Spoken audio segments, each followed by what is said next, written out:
everyone. I'm going to start the meeting. I know we're running a little bit late, so it might be a little bit shorter than originally planned. Sorry about that. My name's Iris, from the Justice of Lemon campaign at Sussex University, as well as Defend the Right to Protest. This session is on the Port Law Building Effective Defence campaigns. We've got a great panel of speakers. So they're going to speak for about 5 minutes each, and then we're going to open the floor for some discussion contributions, and they'll come back at the end talk about some of them. So we're going to start with Joanna Gilmore from Justice Bolton and the Gaza protests. Okay, thanks a lot. I'll try and keep it quite brief. I think I have to talk about 2 defence campaigns in 5 minutes, so it's going to be quite difficult. So I'll try and highlight some of the parallels between the 2 series of cases that I was involved in. I'm a lecturer in criminal law at Manchester University, so I've been involved in a large research project which has been monitoring the state's response to collective dissent for about the past 4 years. And I was also heavily involved in the defence campaign, which came out of the series of mass demonstrations over Israeli attacks on Gaza back in 2008 to 2009, and also a series of a big protest which took place in Bolton in March 2010 against the fascist English Defence League, and the arrests and things which followed there. Just following on from what's been said in the introductory panel, I was quite inspired by sort of some of the connections that a lot of people mentioned there. There's been, as we all know, a real coordinated attempt by the state in recent years, and we saw that certainly with the Gaza cases, and since then. The Gaza cases are often really forgotten when we talk about the criminalisation of protest, but it was many of the tactics that we saw around the student protests were really tried and tested back in 2009 in relation to that set of demonstrations. But there's been a real attempt, following on from quite successful defence campaigns back in the 1980s and early 90s with the miners' strike and the poll tax demonstrations, a real attempt to prevent any sort of defence campaign from evolving following a political demonstration. And the way that the police and the prosecution service attempt to do that is by isolating people, completely atomising people at demonstrations and once they're arrested. And we saw that after the Gaza cases where there were 169 people arrested. Most weren't arrested at the demonstrations, they were arrested in the months which followed in a series of mass dawn raids. They were represented by over 50 different law firms, so it was very difficult to coordinate any effective defence campaign, as it was, for example, during the miners' strike, where there were generally less firms involved. The Orgreave miners were largely represented by one firm. People were charged individually, so even though they were charged with violent disorder, which took part in a place at a demonstration involving 150,000 people, they were charged individually as if they were stood outside the Israeli embassy on their own, just happening to throw a placard or a plastic bottle towards the gates of the embassy, so they weren't charged on their own. They often didn't know until 10 months after the initial arrest that there were scores of people arrested alongside them in relation to the same incident. There was massive, massive pressure on people to plead guilty, and we see that following every instance that we've talked about. There's a huge pressure within the system anyway to enter a guilty plea once you're charged. You receive quite a significant discount if you enter a guilty plea early on. So there was a massive pressure on people to plead guilty. And what we've seen is that the vast majority of cases where people have been convicted is following a guilty plea. So after the Gaza cases, most of the convictions came following a guilty plea, and we saw people sent to prison for up to 5 years for very, very minor incidents.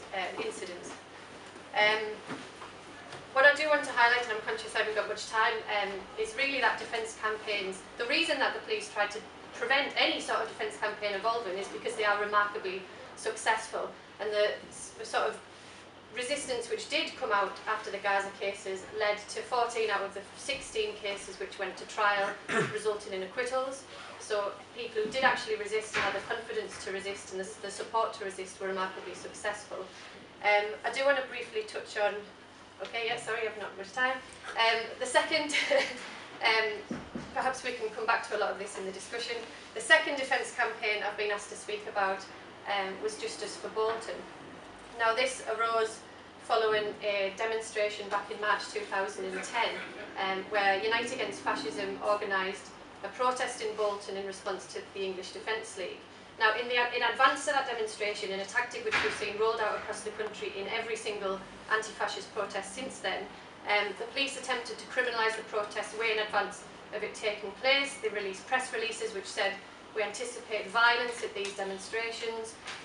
Lock up your kids, don't allow them to go out onto the streets. They put checkpoints on the outside of Bolton Town Centre where people were stopped and searched, local people, if they wanted to go into the town. They even paid for coaches to go to Alton Towers on the day of the demonstration to prevent these local people from attending the demonstrations.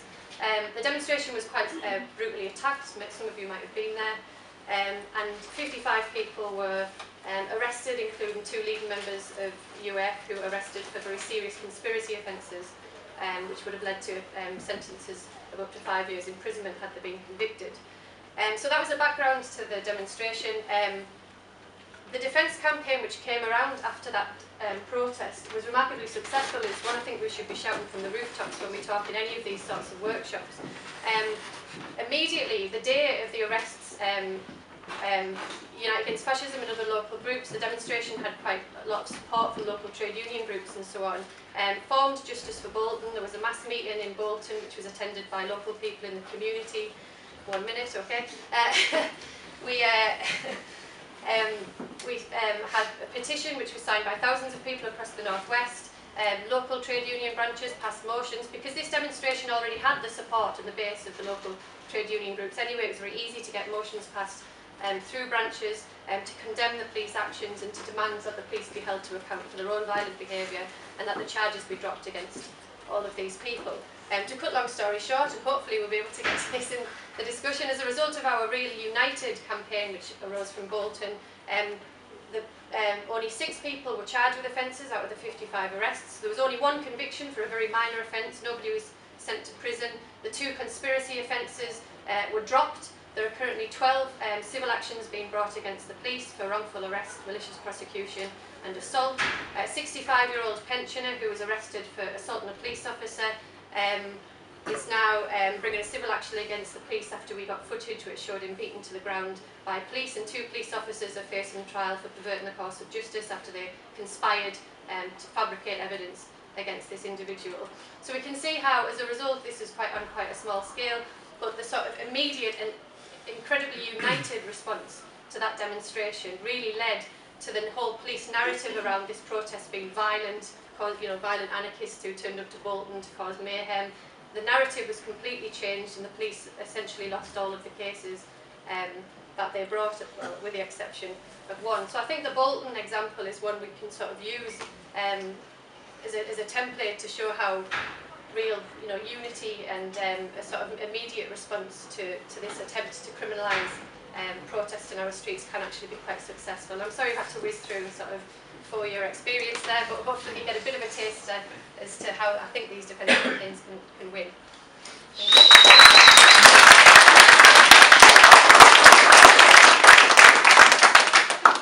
Sorry for crushing you. But yeah, our next speaker is Robert Stern. He's from the Fortnum & Mason, Defendant. And yeah. Cheers, thank you. My computer's just broken, so there are sort of 3 things that I want to bring out in talking about the Fortnum & Mason Defendants campaign. Sort of possible areas in which sort of some kind of victory can 2/3 of the people who were arrested and charged in connection with the Fortnum campaign who eventually went to trial have in fact been found guilty. There can be some small positive to be taken from it. I'll just sort of run through very briefly the history of the case because sort of the legal proceedings are annoyingly complex. So when the 145 people were arrested, 138 were charged with aggravated trespass, which is basically an offence designed to underscore the fact that, as we just heard Hannah D saying, when protest becomes effective, it becomes illegitimate. The point, one can be found guilty of aggravated trespass if one trespasses on a piece of private property and does their acts which are designed to intimidate,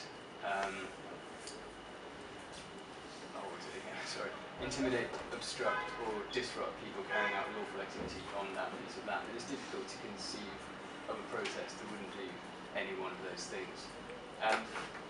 30 people in the end went to trial, split up into 3 trials. The first 2 trials they were all found guilty. The 3rd trial they were found not guilty. The 2nd trial, trial B, their appeal starts next week. They're appealing on 2 completely different grounds. the biggest gain that can be that we can get from the whole proceedings, that they were strung out over an extraordinarily long period, from November of last year till March of this year, is the simultaneous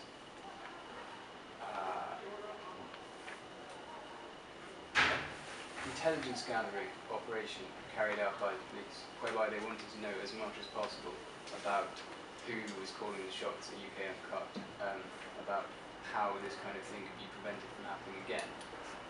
This intelligence gathering operation exists at precisely the same time.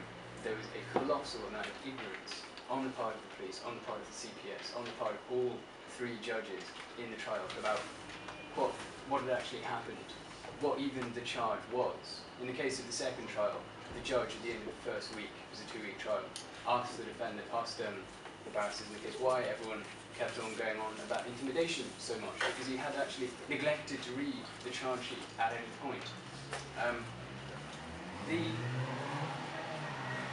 There was a protester who, the criteria for her being arrested was she'd been carrying 20 litres. She turned out only to be carrying 16. They had to let her go. This was a major talking point, which is of sort of limited efficaciousness in itself. But if people can be made to see how little the police are allowed to get away with knowing when charging people en masse, the process of charging people en masse, the process whereby so many people were arrested on the 26th of March, loses all legitimacy. The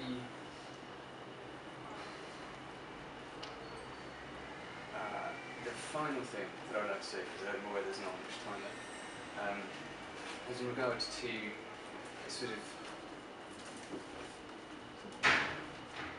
the pre-crime aspect of the Ford and Mason process. All the people whose cases didn't go to trial were not found not guilty. They had their cases discontinued, whereby there's no black mark against them in any sort of like permanent way that can be easily erased. But if it happens that they're arrested again, they will definitely be found guilty. There's a sort of a prejudice that exists, an acknowledged prejudice within the system against them. So 21 people, of which I was one, asked to have our cases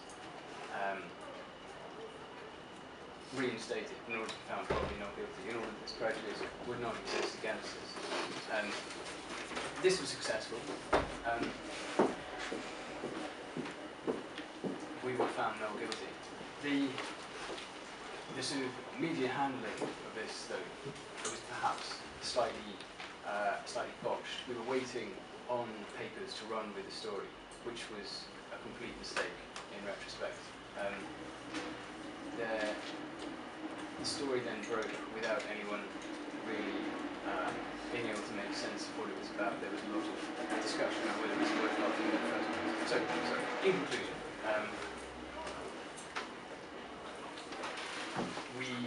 the continuous data gathering process into the trial, the mishandling, the botched ignorance of the police, both of the process and the trial. This should be talked about. This should be made as visible as humanly possible. Thank you.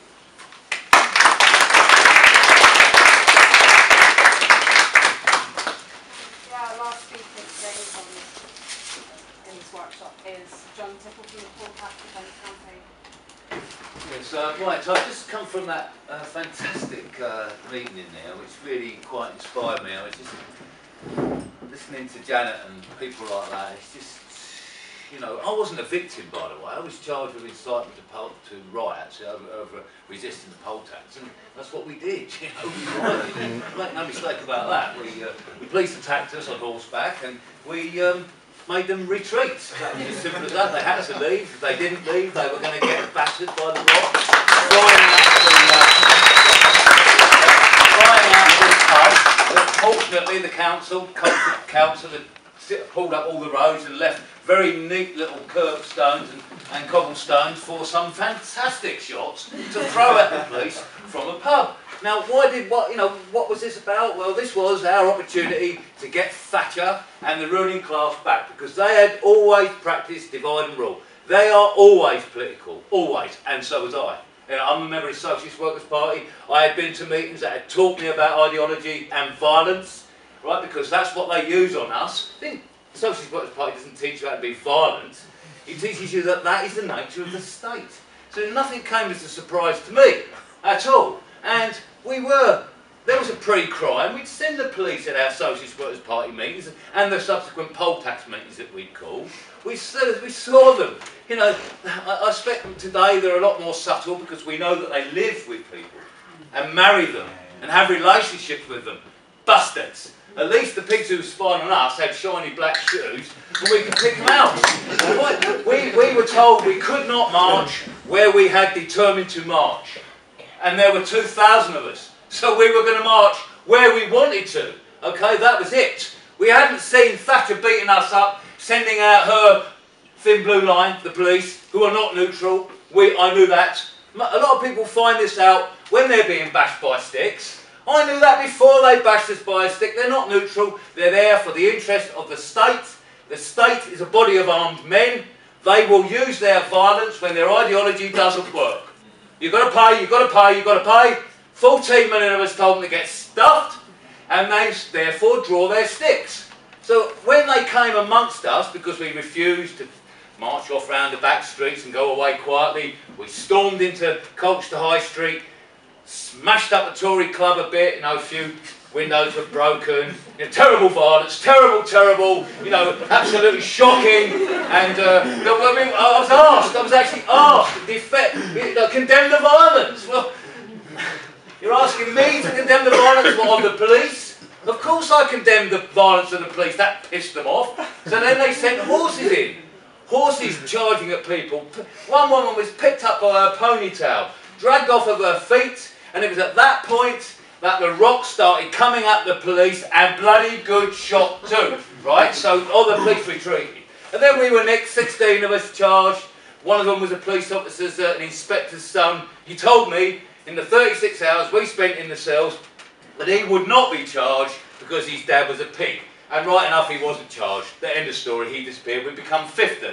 They split us up into 2 trials, and they tried to intimidate us at every turn, but I knew what we needed to do. I knew that. We needed to turn to our class, to where we're organised, and ask our class, trade unionists, shop stewards, who I'd met many of, can you help us here? We're in trouble. Yes, Tony Benn helped. Yes, the regulars, you know, they give quite a lot of money. Tony Woodley, leader of the TNG at the time, Transport General, now Unite, he gave a big donation for us. I know him personally. Lots of money. £10,000 came in. Got 1 minute left.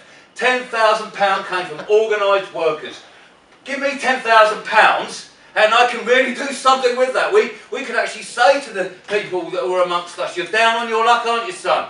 You're down on your luck. Here's 50 quid. Go and get some food. Go and get some clothes. And then because people were campaigning with us, they took one of these lads off. He was going to plead guilty. He was going to plead guilty. He told me he was. We washed him. We fed him. We clothed him. Of course he did.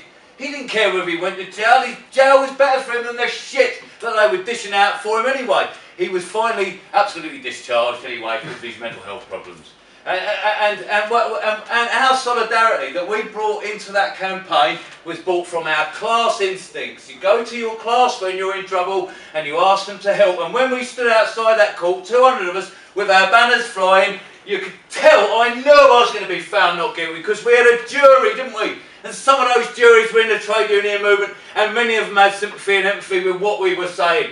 Bollocks to the poll tax, we weren't going to pay. I was never going to pay, ever, because I didn't have to. They couldn't cut your electric, they'd kick you out of your house if you don't pay your rent, but they couldn't cut our polls off, because none of us knew what it was anyway. Fuck the poll tax. And when we chanted no poll tax, we meant it, and when we chanted outside the court, and we continued with our struggle, the jury found all of us not guilty of incitement to riot. And yet, we did. We did incite a riot. We really wanted to. Because the ruling class had made its mistake, divide and rule, and then it made the mistake with the poll tax. It came at all of us at once. It forgot its golden rule, and Thatcher paid the price. And I'll do it all again tomorrow. And in fact, somebody once said, you're only as good as your last goal. That's bullshit. We're only as good as our next goal, and we need to score a few.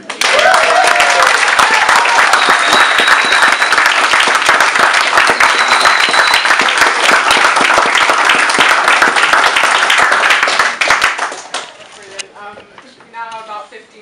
Joint enterprise was, I understand how that works, and you could see the absolute audacity of a state that charges miners with murder after it's murdered miners.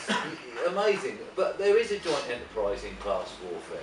There is. The ruling class are at war with us, and they confuse and dilute that, and don't want to talk about it in those terms. But there is an elephant in the room.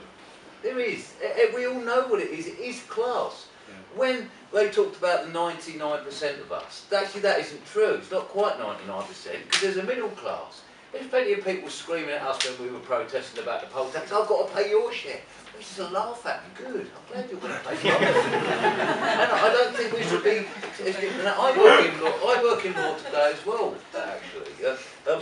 Some of the people that were our defence lawyers in the Colts of 15, remember the one, he got away because he was the son of a policeman.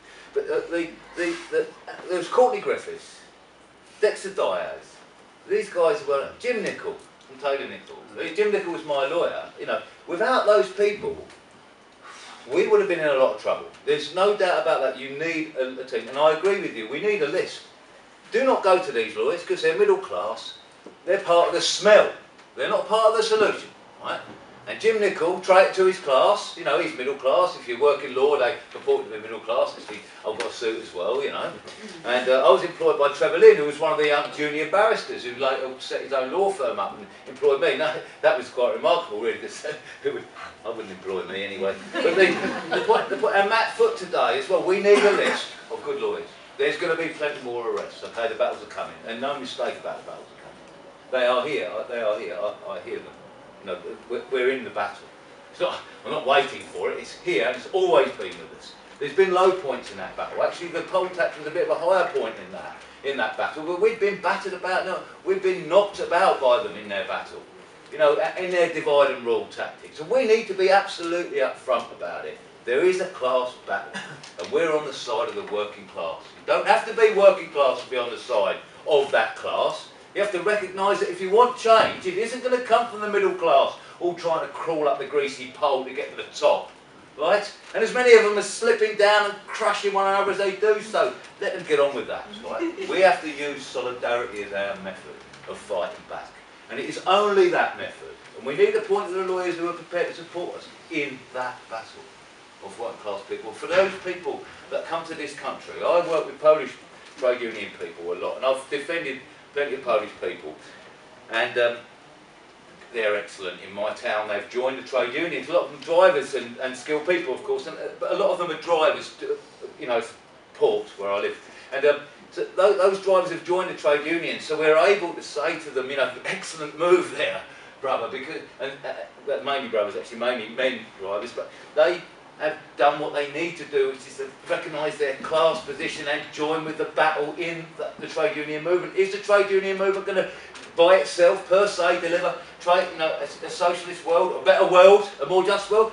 No, actually, they fight for wages and conditions by and large, you know, I'm in the trade union, I know what they do, but that's where the power is, it's in our class, and when we recognise that, and we've got to be publicising that, no mistake about it. Now, I want people to be aware of this, of course, because Paul harped on it a little bit. Those of us that are determined never again with fascism, you know, the crisis, the 1930s, Hitler, the fascist, right? We're not having that again. We're not going to stand by and watch them arrest one of us, or blame the Jew, or blame the Muslim, or blame the Kurdish. But we're not going to put up with that. Right? We're just not putting up with it. They spy on us. They watch us. And I know that. I've known that all my life. I don't say I've felt it. I'm not a victim not a victim. I'd spy on them if I had the resources. And we should have been spying on some of these bastards a long time ago, shouldn't we? You know, yeah, sorry. We were called the enemy within. Be aware of the fact that the state is not neutral, it will spy on us. We need to be very loud about our resistance to them and put a list together. My brother is right, that's what we need to do, and we need to be identifying our class struggle against their class struggle. We are not the 99, we're about, in reality, about 75%. That Or be legitimate, the gathering of data when people have done nothing wrong to no conceivable end. And very, very briefly, I also just want to sort of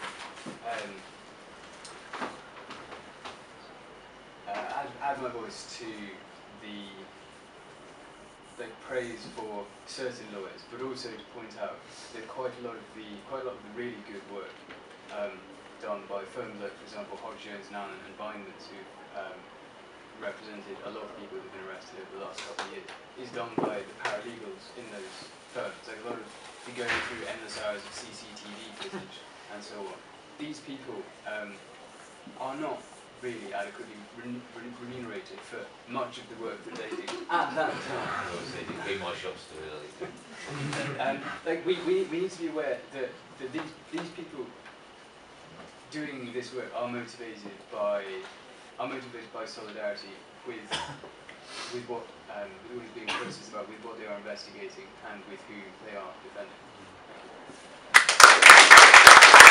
Some of them are, but we have to link this to the fight against the cuts, because the reason that there are so few firms are able to give the time to these sorts of cases, and so few people, political people who go on to train to become lawyers, is because of the massive cuts to legal aid, which prevents a lot of these firms from being able to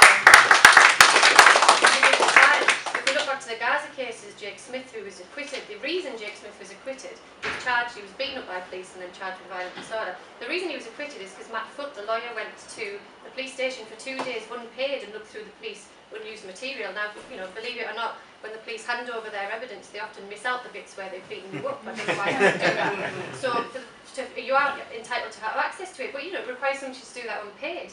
And more, because of the way that solicitors are paid now through fixed fees and so on, and because of the fact that very few people can actually afford, me myself did a PhD in law instead of training to be a lawyer, because I couldn't afford to put myself through that level of legal education to go on to be a solicitor or a barrister. And I teach these students now, and there are lots and lots of them who would like to go on to be very good lawyers but can't. So this has to be linked to the fight against the cuts to legal aid and the cuts more generally. You know, there's a reason that we don't have adequate legal representation. It's not because most lawyers are bastards. The other point I was going to say is just this point that I picked up about sort of making sure that, and Bolton I think was a really good example, that the defence campaigns really arose out of the groundwork that had gone into that demonstration for the weeks leading up to it. The reason that we were able to have such a successful defence campaign, as people have picked up on, is because we'd already won the argument that we were entitled to go out onto the streets to defend against the fascists and protect our streets against the fascists, and we'd had that really, you know, difficult argument in that community where there was massive pressure. Bolton Council of Mosques were given £600,000 of Prevent funding over 3 years in order to put out a statement which said, don't go out into the streets, you know, lock up your kids, these crazy people are, you know, trying to get your kids all arrested, and referred to the Gaza protests and stuff as an example of how that can happen. But we'd had that groundwork in advance, which meant that when we launched these defence campaigns, that argument about us being entitled to go out onto the streets and the unity, and you know, it was much easier for us to. So basically the point I'm trying to make is defence campaigns, really we need to be much more on the offensive rather than constantly on the defensive. When we come to these protests, we need to be winning the argument about going out onto the streets. It's a united group of people, and the police will find it much more difficult then to attack us if we are united and much more representative of everybody. And that applies not just to the anti-fascist protests, although it's very, very important in that case, but I think much more generally when we're thinking about linking up with the trade union movement and the student movement, the police are much less likely to attack us if we are united in that way. So I think we need to be much more on the offensive and not just responding you know, with these very, very important defence campaigns. So let's leave it there, I think.